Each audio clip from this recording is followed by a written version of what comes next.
Hey, so I decided to print one of my favorite Pokemons. I found this file on Makerworld. It's a Buddha Snorlax. It was my first time removing such big supports. I usually had smaller ones. Some went off easily.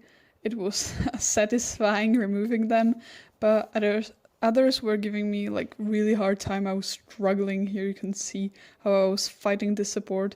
I was trying to remove them like softly, gently, but for some I had to use strength. I really loved how the print turned out because it was really clean, though I think there could be some adjustments made, but this Snorlax was absolutely beautiful. I really loved how he wasn't too light, but also too heavy. So you can see him in his usual sleeping pose. Here's after all the supports are removed. And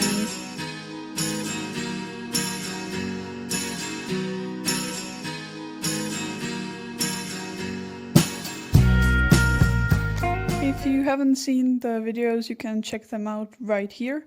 And now for the comparison.